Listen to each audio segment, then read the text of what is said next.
Oh man, it's hot. Holy cow. Oh, hey, welcome everyone to tonight's meeting of the Clyde Sukeforth chapter of SABR. I am Bruce McClure, the chapter chair, and we always hold our meetings in conjunction with the Gardner Waterman chapter of SABR in Vermont, Dr. Clayton Truder, chair. Now, before we get started, I've got a few things to talk about. First thing I want to do is I want to toss it over to my wife, Molly. As many of you know, this week has been a little bit difficult for her. And I'm not going to steal her thunder. I am just going to say, Molly, take it away.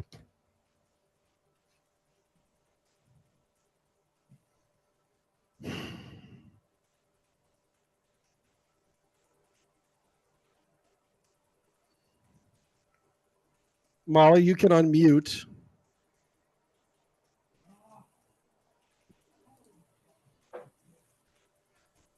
So what you see on the screen here, ladies and gentlemen, Am I unmuted? There you go. It popped me into the PowerPoint. So, my grandmother died not this past Tuesday, the Tuesday before, and I got to spend the last night with her. And this is a picture on the left of my grandmother when my dad was about 3 months old. And this picture on the right, this one here is my grandmother. This is my great grandmother. That's my papa. In our family, it's Big Papa, because my dad is also Ian's papa. And this is a very dear family friend, who, like, he would just come and visit and hang out with us. His name was Joe. I think my Uncle Joe was named after her, but whatever. This is my grandmother. We called her Maher. It's Gaelic for old mother. At my cousin Ben's christening. This is my mom and my Maher up in Scotland when they came to visit me in England. And we went up to Scotland because I was closer to Scotland than I was to London. This is my Maher in Ireland. Mom, Dad, and Maher took a trip over. And this is my Maher not last summer, maybe 2 summers ago, down in Niantic. At the beach where when we brought Ian down, he would swim and Maher would watch him swim. And this is kind of where I grew up. And then I have one other thing to share. Please give me 1 second. So while she's doing that, there were many SABR members who got in touch with me to ask Molly to show some pictures of her grandmother this evening. And I want to thank everybody who emailed or got in touch to express their condolences. We really, really appreciate all of you. Go ahead, Molly. Yeah, I'm working on it. I had to close one screen to open another one. And then, is this sharing, honey? Yep. Okay. So, I also, as most of you guys know, I like to write poems.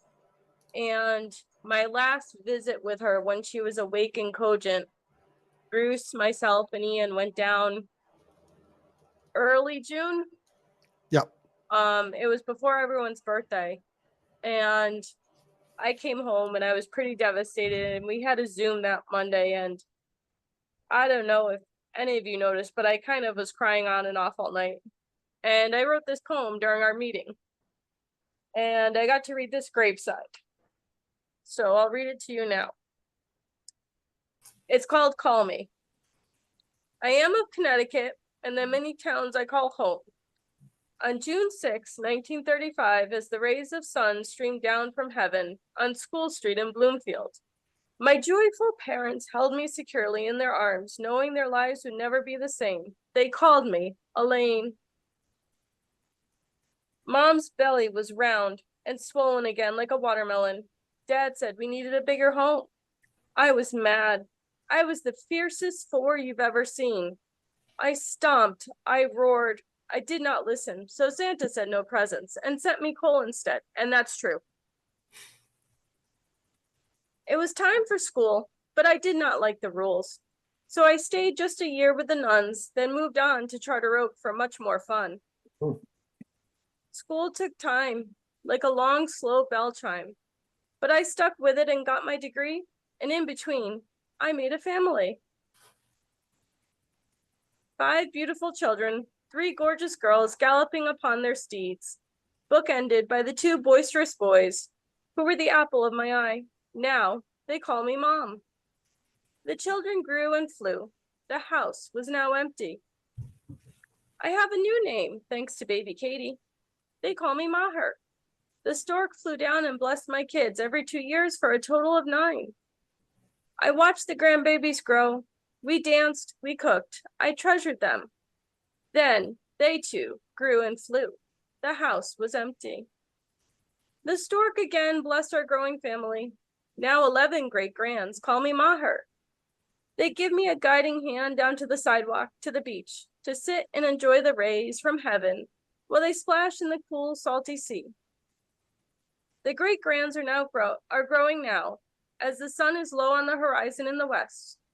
I reflect on all that I've accomplished. It is now my time to fly and say goodbye. Now call me your angel. I will rest upon angel's wings until I see you again.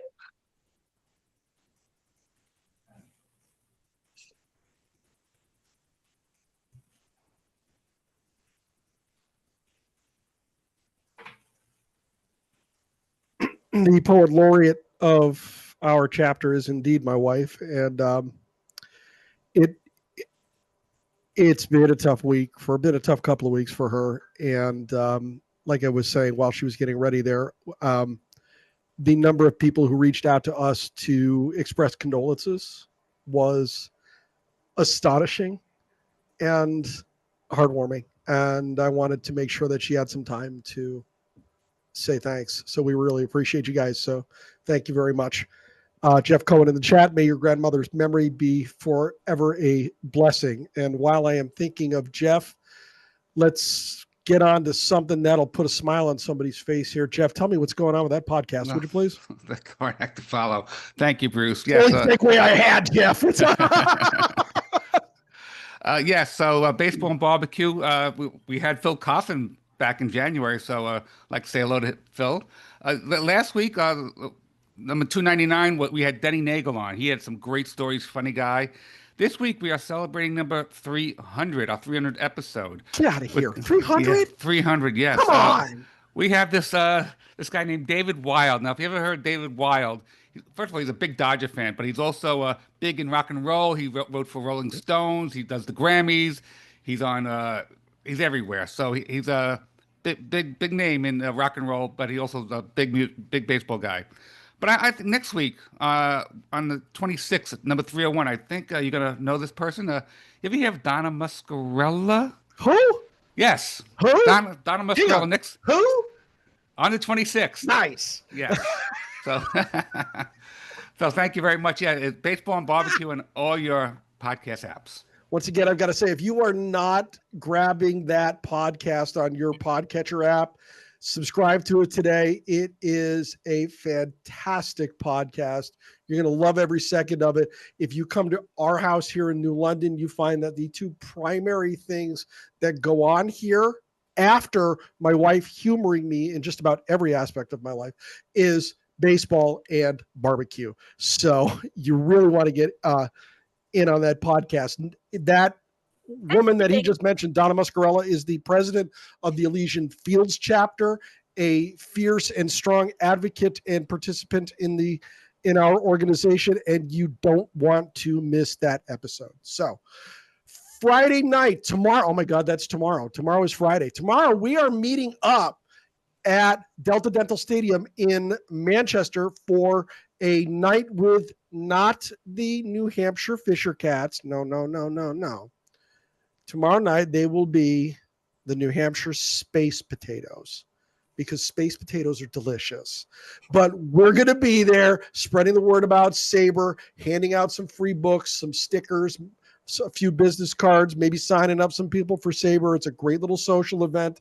Come on down. Meet my wife in the parking lot at 5 because, of course, I'm going to be late. What a surprise. I'm not going to be able to get out of work quite on time, but I'll meet up with you guys when you get there. If you have any questions, you can email my wife. If you want me to put you in touch, just send me an email and we'll get you going.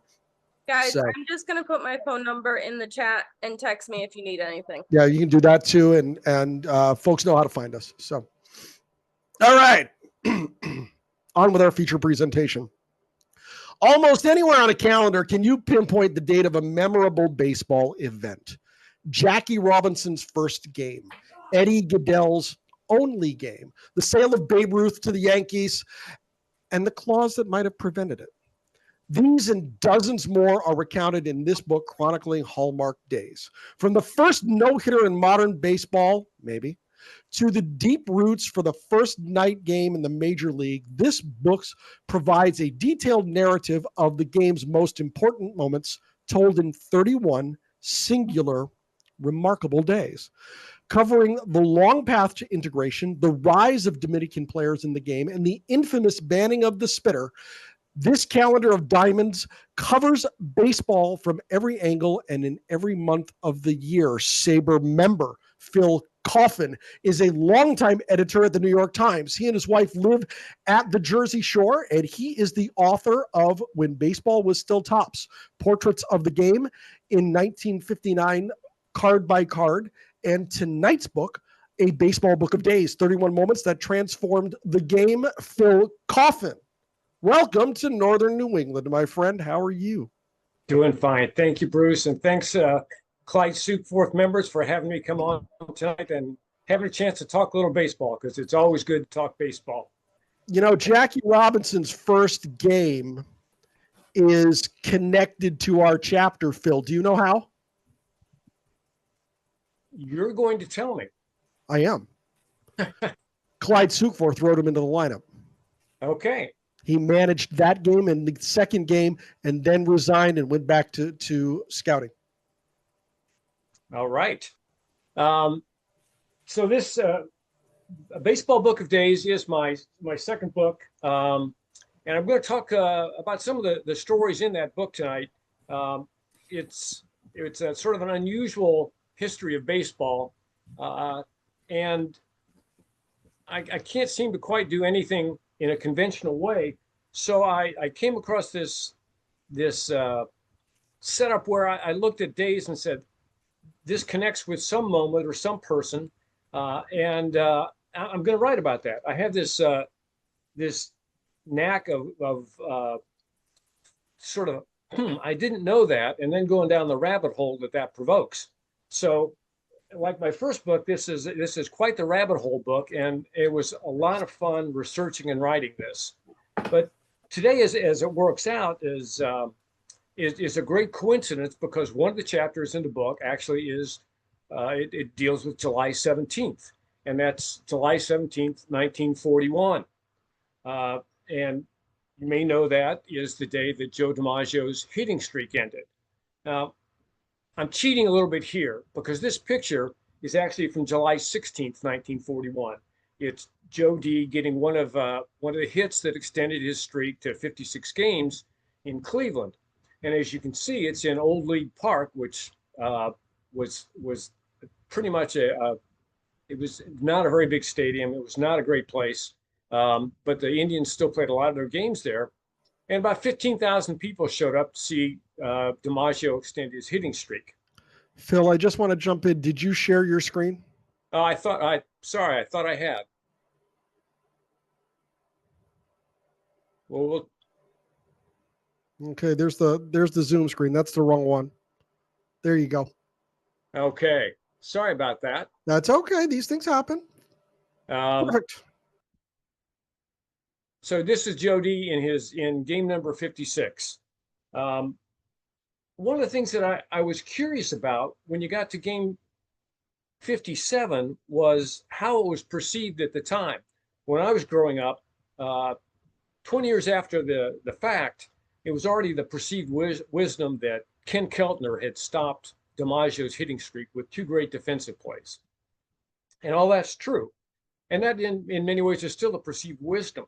But at the time, it was interesting that the newspapers did not portray it that way. Their stories at the time focused more on the pitchers for the Indians than it did on Ken Keltner and his defensive gems. And in the New York Times, the pitchers were mentioned in the third paragraph, and Keltner wasn't mentioned until the fourth. In the Cleveland Plain Dealer, it was a similar thing. The pitchers were mentioned first, and then Keltner got mentioned. And then, I mean, it was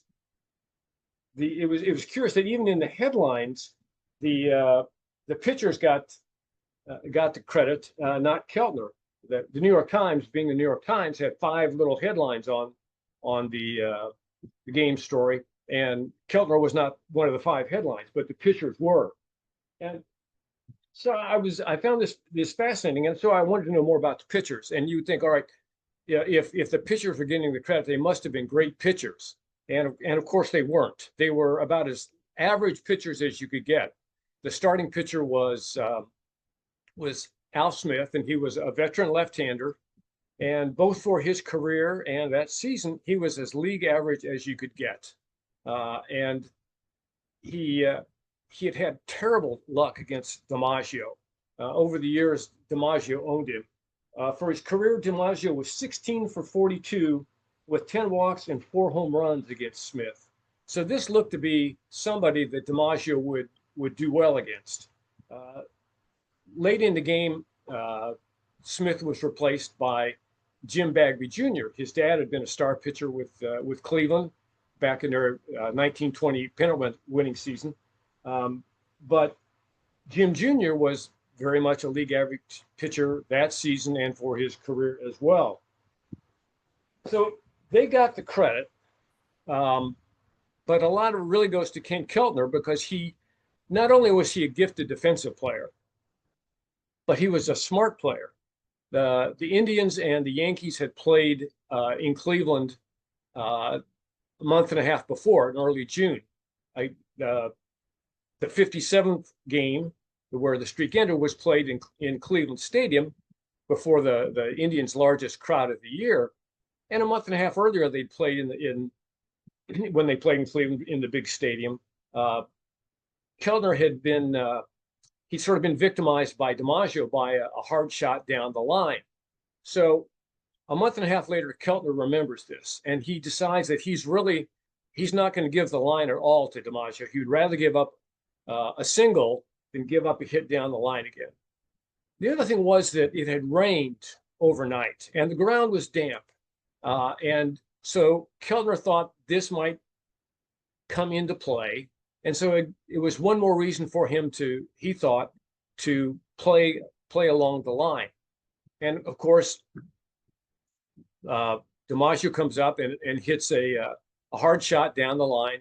Keltner goes into foul territory and throws out DiMaggio by a step. DiMaggio later thought that the damp ground might have cost him getting down to first base, and he might have beaten it otherwise, because Keltner was so far, had such a long throw. Some people noted that basically Keltner was playing almost on the outfield grass, and is effectively by the time he got into foul territory, he was sort of like in short left field when he makes the play. The next time DiMaggio comes up, this in his third at bat, Smith walks him, and the crowd boos. Well, he comes up again in the 8th inning, and Keltner he inches even a little closer to the left field line and the third base line. And again, DiMaggio hits the ball down there. Again, he has to go far to his right, stops, makes a throw, and throws him out. Again, DiMaggio thinks perhaps on dry ground he might have fared a little better, but he didn't, and thus the streak comes to an end. DiMaggio was pretty gracious about it, although at one point, years later, when he was asked to sign a ball for Keltner, he inscribed it to the culprit. So he really did have some thoughts about that. The interesting thing about Keltner is it's hard to find a photo of him playing defense, the thing that he's really known for. I did find this photo of him playing defense. Obviously, it's not playing defense. He's not at third base. But again, it just seems to be one more way in which Keltner didn't quite get all the acclaim that he deserved for his great play to end the great DiMaggio streak. So I want to move ahead to another date in July, July 21st, 1959.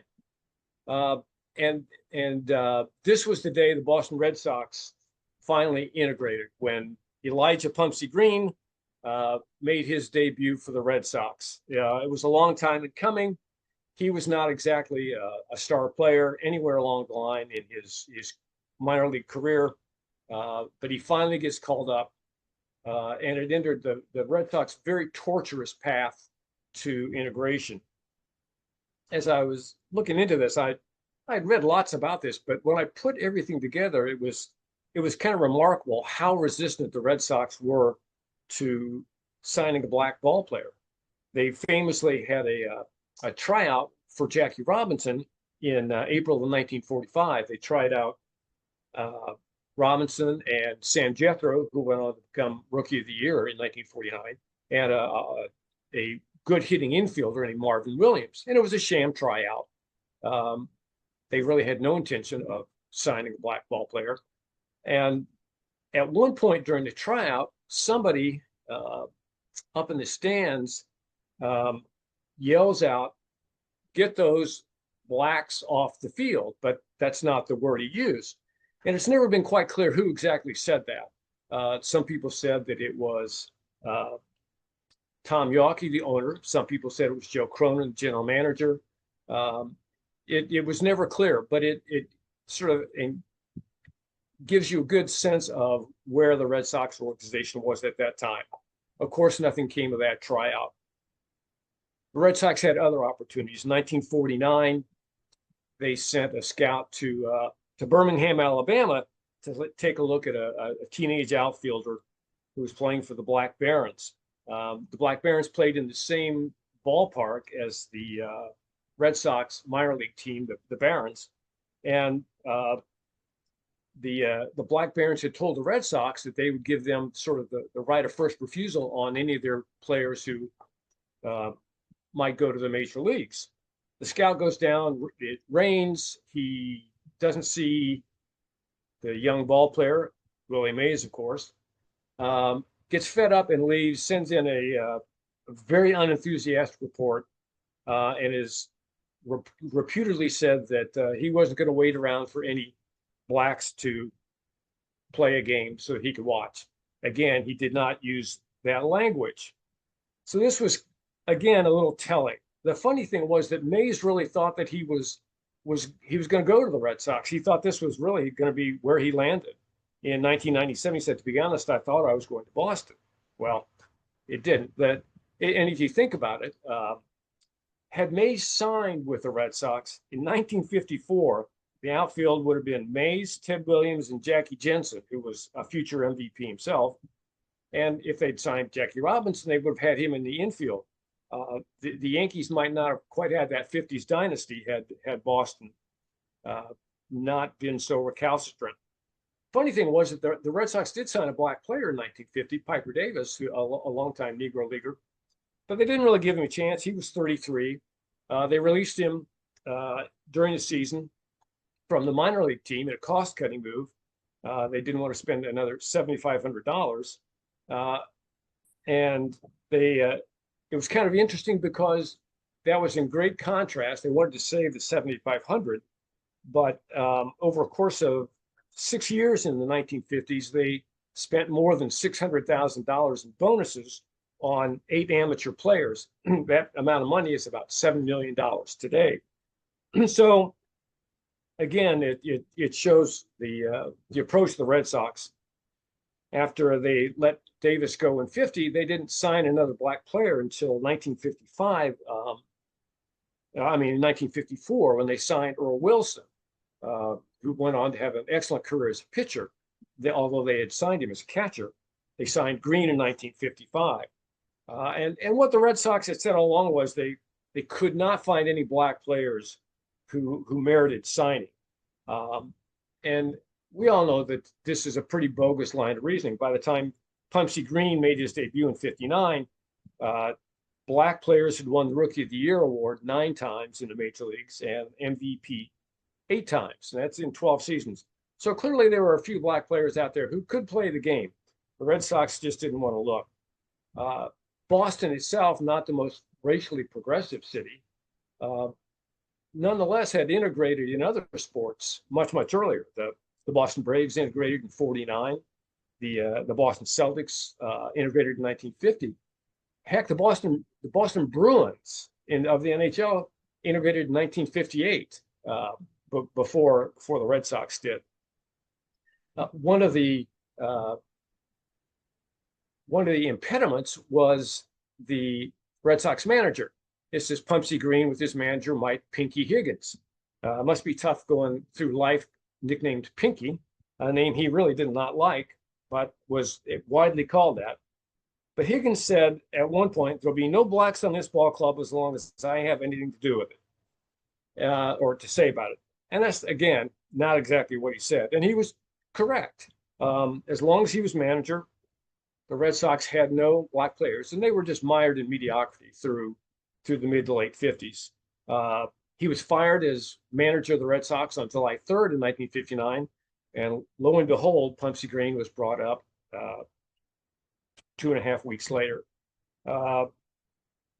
Higgins was kind of symbolized Tom Yawkey's approach to his organization, because he had drinking buddies in the front office, and he could just never quite let them go, because he no matter what they did or how poorly they performed, he liked them, and he liked having them around. With Higgins, he was the manager, got bumped. He was a general manager, became the manager again. Gets fired from that, 1965. So he's been in the organization for a decade and a half, and just keeps getting moved around. So he's fired finally from the organization in '65. And curiously enough, in 1966, the Red Sox had 3 black starters in the infield, and 4 black players on the roster. And then, of course, in 1967, with a roster again with many black players and stars, they had the impossible dream. So you can see that the Red Sox with Yawkey just they could not get out of their mindset. And Pumpsy Green finally broke the ice, but even then it took a considerable amount of time for the Red Sox to really integrate widely. April 15th, 1947 is a day we all know. It's Jackie Robinson's debut. And I was curious, we all know the date, but I was curious about all who else was in that game. And so that's what I wrote about. There were 33 players in Jackie Robinson's first game, and 14 of them were from the South, which typified Major League Baseball at the time. It was very heavily Southern. To show you how Southern it was, there was one Dixie Walker, and one Bama Rowell, who played in the game. So yeah, it was Southern, all right. One of the things I found curious, because the date is very meaningful to us as baseball fans and baseball historians, but the game itself did not resonate quite the same way at the time as it did in retrospect. The Dodgers had finished second place the year before in a great pennant race. They had been 96 and 60. So they were a really good team. So you would expect opening day, they're going to have a big crowd. It's a nice day. It's 68 degrees. And only 26,623 people show up at Ebbets Field. So about 20% of the stadium was empty. And I was stunned to find that Jackie Robinson's first game for this really, really good team had been kind of a paltry opening day draw. The other thing that my brain worked in its curious ways was Dixie Walker famously did not want to play with Jackie Robinson, and that's well known. But I thought, well, how many other Dixies were there in Major League Baseball? And we have a Dixie here, so he probably knows the answer. But there have been 12 Dixies who played in the major leagues, and curiously, 2 of them were named Dixie Howell. They were both from Kentucky. They were born the same year. And in fact, at one point, they were teammates with Cincinnati Reds in the mid-50s. So for a few games, you had Dixie Howell pitching to Dixie Howell, which must have confused sports writers and broadcasters and guys putting together box scores all over the country. The last Dixie to play in the major leagues was, in fact, one of the Dixie Howells, and that was 1958. So Dixie's left Major League Baseball before the Red Sox finally did integrate. So you can't talk about baseball in July without talking about Larry Doby, because he was the first American League player, Black American League player, always one of my favorites. But I want to talk with one story from my first book, when baseball was still tops, to finish up here, and then we can open up any questions you may have. When baseball was still tops is, again, an unusual history of the mid-20th century game and the players and the times, and it tells these stories by essays on each of the cards in the 1959 Topps set. Now, why 1959, you might ask? And well, that's when I started acquiring baseball cards, and I always loved those cards. So I kind of started on this project as a lark, not thinking of it as a book, until my wife finally said, you know, that's a book. And being a good husband, I said, no, it's not. But I realized, once again, she's right. So it became a book. I'd kind of forgotten along the way that it was 572 cards in the sets. That was going to be 572 essays. And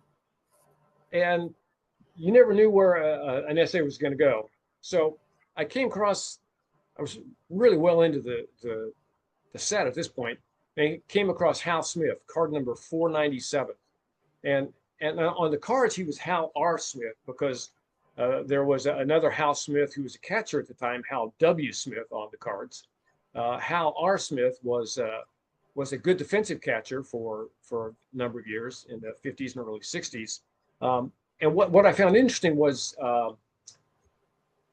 his SABR Bio Project biography talked about how he learned to throw, because he was renowned for his arm, by throwing baseballs against the Dr. Pepper sign on his parents' grocery store in a little town in Arkansas.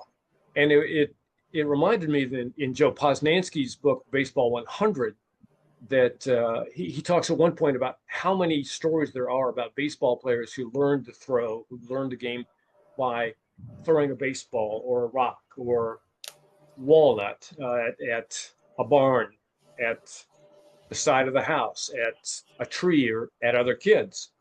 But the story that I like best about a ball player throwing something that wasn't a baseball actually involved Walter Johnson, and it actually was after his career ended.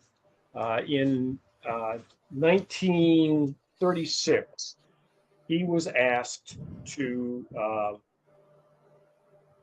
take part in a celebration involving George Washington, and he agrees to do this. They want to replicate George Washington throwing a silver dollar across the Rappahannock River, and they have it set up for February 22nd, which was Washington's birthday. Johnson, who'd been retired for 9 years, he's 48 years old. He agrees to do this. And curiously, it's the event winds up being scheduled for less than 3 weeks after he's part of the first class in the Hall of Fame to be announced.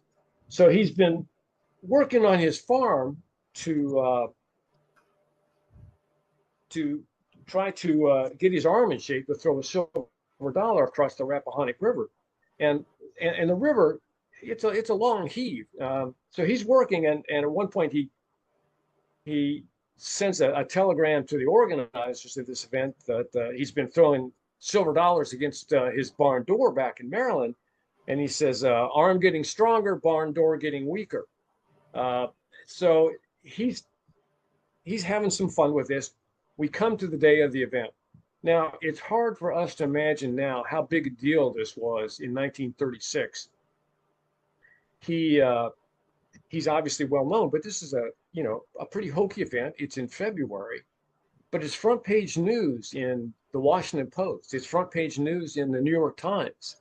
The New York Times account of this event the next day has several pictures on the inside portion of the story, and this is one of them. And you realize, okay, it really is February. He's trying to throw a silver dollar in snow.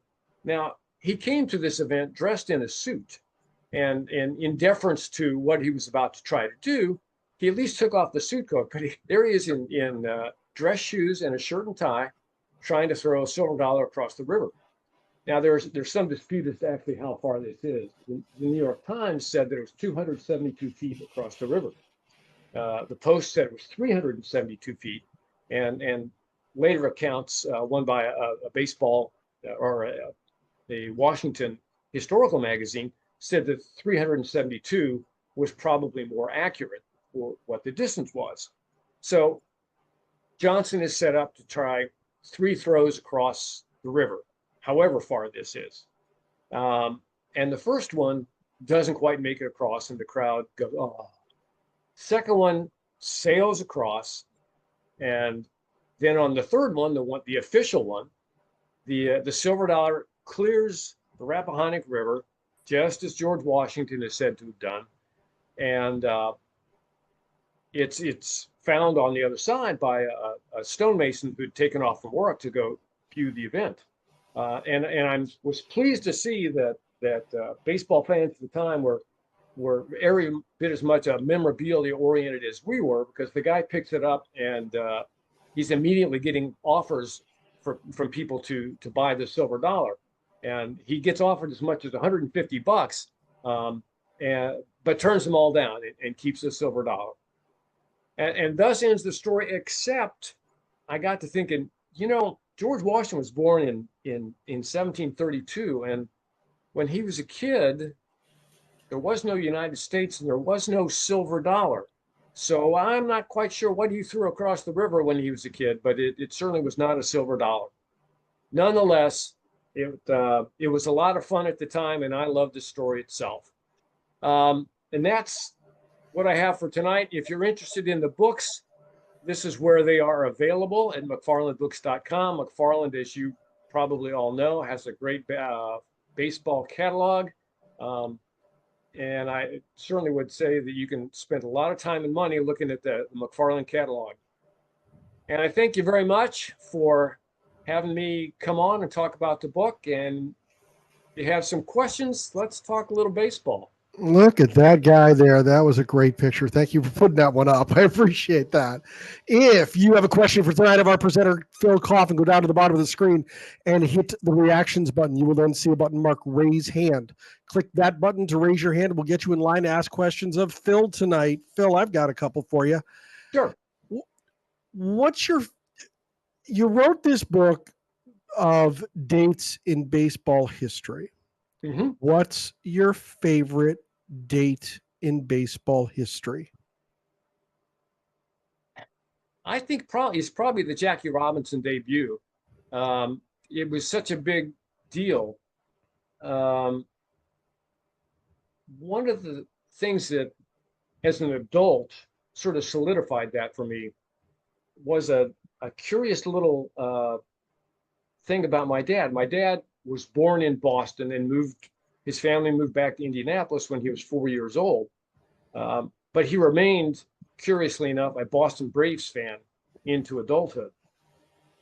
And so at one point in his 60s, I came across a VHS tape, which shows you how long ago this was, that was it was a funny mishmash of stuff for the 1947 Boston Braves. It was leading into their 48 season, but it had some film footage from the 47 season.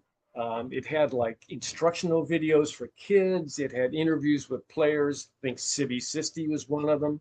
one of the all-time great names, and he also played in the Robinson first game. And it's a crazy video that the team had put together. And as I'm watching it, there's some game footage in it from 47, and there's one short clip of one of the Braves, Frank McCormick, hitting a single, running down the baseline and making the turn at first and going back to the bag. And I kind of looked and I noticed that the first baseman was number 42. And I said, holy moly, this is Jackie Robinson in his very first game. It was this brief video footage of Robinson playing that game. And, you know, I love that because it made that all seem that much more real to me. That's really cool. That's really cool. That's connected to us so closely through Clyde that we try to celebrate him and Jackie every day with our open and affirming attitude here. Jeff Cohen would like to debate with you on the best day in baseball history. He believes that it is October 16th, 1969. I don't know what happened on October 16th, 1969, but I mean, really, come on, Jeff, where are you? Jeff is not an Orioles fan.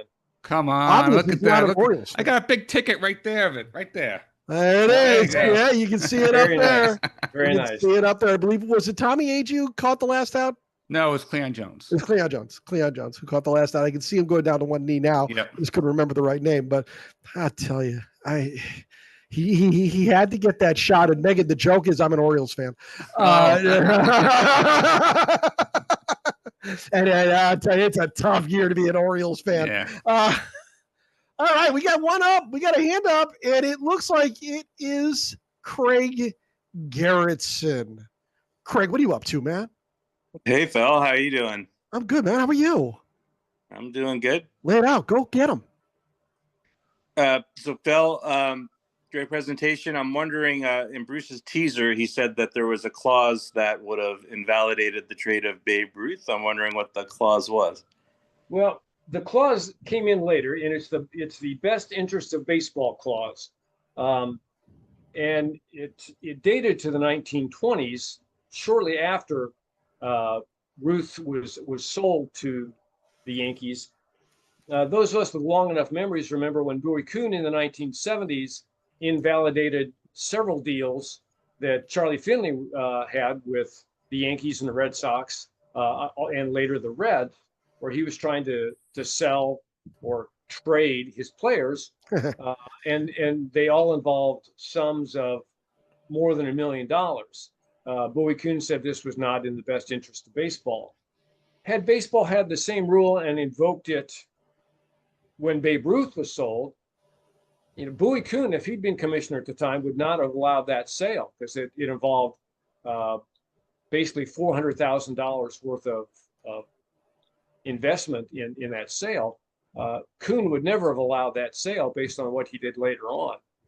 So if you take what baseball had in place very shortly after the trade and use Kuhn's reasoning, Babe Ruth would have been stuck with the Red Sox, and the Yankee dynasty would not have gotten off the ground the way it did. There might not have been a Yankee Stadium that we know it. Baseball would have been very, very different. Some of those what if conversations are so much fun to get into because you can go down these rabbit holes and have these debates like what would have happened had Ruth stayed with the Red Sox? Would he have been one of the greatest pitchers of all time, or would they have figured out that they've got a guy that can hit it a country mile and done what he did? And who would have been the major league's home run leader? And would Henry Aaron have eclipsed that person's number, or would Henry Aaron have been able to even get there? Maybe it wasn't 715. Maybe it was more. There's all these twists and turns you can take. They're great discussions to have. The other question I had for you, Phil, was in your book on the baseball cards, did you have a favorite essay from that set that you liked? Was there one that you really enjoyed writing? Yeah, I did. It involves Gus Zernial. And I don't know who remembers Gus Zernial here. Gus was a sort of a plodding slugger back in the 1950s. Pretty good player, sort of typical for the slugger of his era. But early in his career in 1951, in the off season, he's living in Hollywood, and he's approached by a press agent who wants him to take part in a photo shoot with a starlet. And Gus talks it over with his wife, gets the okay, and so he goes and has the photo shoot for this magazine with the starlet. Now, it's every bit as cheesy as you might imagine the 1950s movie magazine photo shoot would be. The starlet is in high heels and short shorts and a crop top. Gus is behind her with his hands around, showing her how to bat. She's clearly never held a baseball bat in her life. It's pretty funny to see this. The magazine comes out, gets some notoriety. Season starts. Zernial's team is in New York for a series. Starlet's in town, so the papers write the sort of predictable starlet slugger story. And DiMaggio sees this and says something to the effect of, how does a rookie like Zernial get with a girl like that? And winds up reaching out to Zernial, who passes along contact information, and that is how Joe D met Marilyn Monroe. Oh, geez. Oh, how about that? So, yeah, that's my favorite one in the book. Oh, that's cool. That's cool. Hey, let's go to Walt Cherniak. Walt, how you doing? Haven't seen you in way too long. Oh, I'm doing well, Rose. Down here in steamy Maryland. Yeah, well, we just had a thunderstorm here, and it cooled off double quick. So we're looking forward to a little cooler weather next couple of days. I wanted to circle back on the Babe Ruth thing for a second, if I could. Please. And it really is kind of one of those butterfly effect debates we're having here. You go back in time and change one little thing, and how did but I mean, it did occur to me, there's no way the best interest in baseball clause could have existed, because Major League Baseball didn't have a commissioner when Babe Ruth was, and had never had a commissioner. That's true. When Babe Ruth was sold to the Yankees, that happened to be the same year that the Black Sox scandal really revved up. I mean, the 8 White Sox players were banned by Landis. Landis was hired, I think, in 1920, if I'm not mistaken. Yes, right? The machinations for him to become commissioner had already begun. Yeah, and somewhat later in the year, yes, a few months later, he did become commissioner. So there was no commissioner at the time. Yes. Yeah. But as a Red Sox fan, Bruce, I have to correct something that you said. What's that? There is a notion out there that the Red Sox, Babe Ruth was no longer a pitcher already. Babe Ruth did not pitch in 1919. Babe Ruth had been moved to the outfield pretty much permanently by the Red Sox in 1918. There is a notion out there that, well, the Red Sox weren't even smart enough to realize that they had a great hitter, and it took the Yankees to make a hitter out of him. That is not true. And I got to correct the historical record when you get the chance. I don't know that Ruth may have pitched a little, and Ruth did pitch in the 1918 World Series, but the Red Sox, like every other team, had been severely depleted by World War I. And it was more out of necessity. Their left fielder, Duffy Lewis, was in the Army. So it was the Red Sox that moved Babe Ruth to the outfield, not the Yankees. So I just looked him up. Go ahead. I'm sorry, Phil. Did I just step on you? Yeah, he was a part-time pitcher in 1919. He started 15 games. Yeah. But you're right. The Red Sox had already seen that he was a hitter. And an interesting note on that, Ruth, of course, became the first player to hit 50 home runs the first year in New York in 1920. Ruth hit 29 home runs for the Red Sox in 1919. I believe he hit only 4 at Fenway Park, or some very, very small number. Fenway in those days, a left-handed hitter could not hit the ball over the fence. I mean, not in the dead ball era. It was before the bullpens were put in. It was probably 420 feet to the right field wall and straightaway right in those days. There's a lot of bold ink on Ruth's line in 1919. Led the league in runs with 103, home runs with 29, RBI at 113. He led the league in OBP at 456, a 657, I think, slugging. And he did that all while he pitched 133 innings for the Red Sox and went 9-5 with a 2.97 ERA. Good Lord. Shohei Ohtani, sit down. That's nuts. Yep. That beat that, Shohei. Right? What you're very much on the money with that. He hit 20 home runs of his 29 on the road and only 9 at home. So yeah, it's the discrepancy is pretty striking. I have to admit that I cheated. I went out to Baseball Reference, but hey, what do you know? Look who's up. It's our guy, Dixie Tarango. Dixie, how you doing? I'm doing all right. Thank you very much. Good to see you. Phil, I have to put in a vote for another date, which is July 3rd, 1947. Okay. Which was the day that Larry Doby was told he was going up to the Indians. And so it wasn't just an idea that was going to be confined to just Jackie Robinson and the Dodgers. It was a growing thing.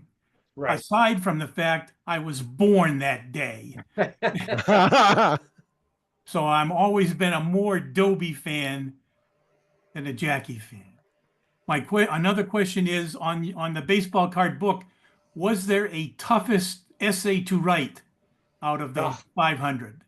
It was kind of funny with some of them. With all of them, I would look at the card and I would say, does this jog any memories from 6-year-old Phil? And then I would sort of look at the back of the card and see, is there anything there that's interesting? And then I would quickly go to their baseball reference page and look at their stats. If they had a SABR bio, those things are great. They would give me great ideas to follow up on. And some of them I said, what am I going to write about this guy? And most of them I came up with something pretty easily. But there was a pitcher for the Indians named Russ Heeman, and the name meant nothing to me. In his SABR page, there was nothing there. And then I went and looked at his card, and I said, oh, good God, I remember Russ Heeman. He was the guy I could not stop getting his card. I must have had 20 Russ Heeman cards. You know, you could get one Ernie Banks card if you're lucky, but you always had a bunch of Russ Heeman cards. They were the ones you put in your bicycle spokes. And so Russ Heeman, he literally, in my collection, he had one card for every inning he pitched because he pitched 20 innings in the major leagues. Come to find out, his dad was a renowned fast pitch softball pitcher. So perhaps Russ should have gone for the submarine route and had a better career. Could be. Jeff Cohen, you had your hand up. Did you have a comment? Well, I was just going to chime in on the Babe Ruth thing because we know he was also suspended a few times, so that lowered his home run total. Back then, they didn't have foul poles and fair poles and foul poles, and it was up to the umpire's discretion. So we don't know how many more home runs he could have hit if he, I guess, behaved himself. We can go a whole what if thing. I mean, you know, people always argue about, you know, Babe Ruth and Hank Aaron, Barry Bonds, and Willie Mays. I can argue that Willie Mays, who missed a couple of years in the Army, also played into the toughest stadiums at home runs. So, you know, imagine if he didn't play in Candlestick Park. Oof. He could have, he could have blown past 700. But, this is what Stratomatic's for. Right. So I just wanted to chime in on that. That's nice. That's cool. Well, if Gary Mintz from the New York Giants Preservation Society, if you're watching this after the fact, can you imagine how many home runs Willie Mays would have hit had he been taken in by the Red Sox? That would be just crazy. Definitely more than 715. I think Aaron would have had trouble catching him, but that's my own thought. We have mentioned several times this evening, and I've mentioned this to some SABR members earlier today, the Bio Project and the Games Project. Each of those projects are always looking for participants and writers. If you have any interest in getting your feet wet for writing for SABR, that's the place you want to go. I can get you in touch with those in the know in each of those projects. If you have any questions about them, please send me an email directly. Everybody knows how to find me. You can give me a call through the SABR community. You can get my phone number there, and I'll be happy to put you in touch with the right people if you want to get started writing for SABR through those projects. Anybody else this evening? Any other last licks? All right. Here we go. Join us Monday. We're going to get back on our stuff. We're going to get back on our Mondays. Monday, July 21st at 7 p.m. when we host SABR member Robin Jensen as she gives her presentation, Sliding Home, commemorating the Indian Head Rockets through baseball cards. The sign-up link is available in the chapter meeting booklet and at the SABR events calendar. And finally, if you're a baseball fan watching on YouTube and you like what you see, please like this video and subscribe to our channel to be alerted to each of our weekly uploads. And if you are not yet a member, you need to join the Society for American Baseball Research, the premier baseball community, offering an amazing baseball buffet of options to explore your fandom. SABR boasts more than 80 regional chapters, 35 different research committees, and innumerable opportunities to connect with baseball minds across the world, just like all of these guys in here tonight. For more information, go to sabr.org today. Phil Coffin, tell them how to get the book one more time. The Baseball Book of Days and When Baseball Was Still Tops. Best place to get it is? McFarlandBooks.com or Amazon.com. There you go. All right. Good stuff, man. I appreciate you presenting to us tonight. Thank you very much for doing that. Thanks. Appreciate talking to everybody. All right. Let's get everybody out of here. We'll see you Monday night. Have a great night, everybody.